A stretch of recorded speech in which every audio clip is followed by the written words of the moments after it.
Hello దోస్తులు, అందరు ఎలా ఉన్నారు? ఇవాళ వచ్చేసి సెకండ్ డే అన్నమాట. వడ్లు సెకండ్ డే రోజు ఎండ పోస్తున్నాం మేము. మా పాప అయితే సాటర్డే రోజు మధ్యాహ్నం సెకండ్ సాటర్డే ఉందని చేనికైతే వచ్చింది మాతో పాటు. ఇక్కడ చూస్తున్నారు కదండి, ఈ వడ్లన్నీ తను ఒకతే దున్నిందన్నమాట. ఇక్కడ ఈవినింగ్ టైంలో మేమైతే ఒక దగ్గరికి కుప్ప నూకుతున్నాము. ఈ పనులన్నీ డైలీ రొటీన్గా జరుగుతాయి.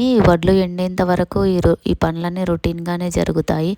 మార్నింగ్ 9 తర్వాత వడ్లన్నీ మళ్ళీ ఎండబోస్తారు. తర్వాత ఈవినింగ్ వచ్చేసరికి మళ్ళీ కుప్ప నూకుతారు. ఇది వడ్లు ఎండేంత వరకు రొటీన్గా జరుగుతుంది. పైన నుంచి ఎండ డే మొత్తం వడ్లల్లో అంటే చాలా కష్టంగా ఉంటుందండి.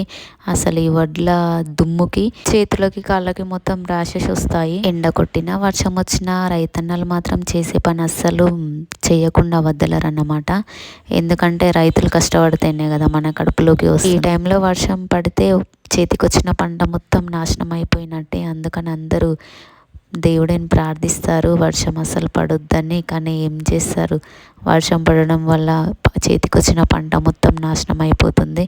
మేమైతే వడ్లయితే ఎండినాయి, కుప్ప అయితే నూకేసాము. ఇలా కాగితాలు కప్పి దీనిపైన రాళ్ళు పెట్టేసి వెళ్తామన్నమాట. మళ్ళీ నెక్స్ట్ డే మార్నింగ్ వచ్చి 9 వరకే మంచంతా వెళ్ళిపోతుంది. ఆరిపోయిన తర్వాత మళ్ళీ ఓపెన్ చేసి మళ్ళీ వడ్లన్నీ నేర్పుతారు. ఇంతకుముందు చెప్పాను కదండి, వడ్లన్నీ ఎండేంత వరకు ఇదంతా డైలీ రొటీన్గానే జరుగుతుంది.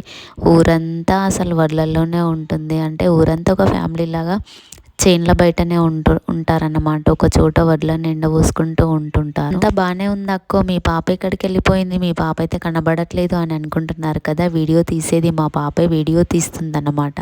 మొత్తానికైతే కుప్పలు అయితే ఒక దగ్గరికి చేసేసాము. ఈ 2 కుప్పలు చేసేస్తే పని అయితే అయిపోయినట్టే. వీడియోకి అయితే ఒక లైక్ అయితే ఇవ్వడం మర్చిపోకండి, అలాగే కామెంట్ చేయడం కూడా మర్చిపోకండి. ఉంటా మరి, బాయ్.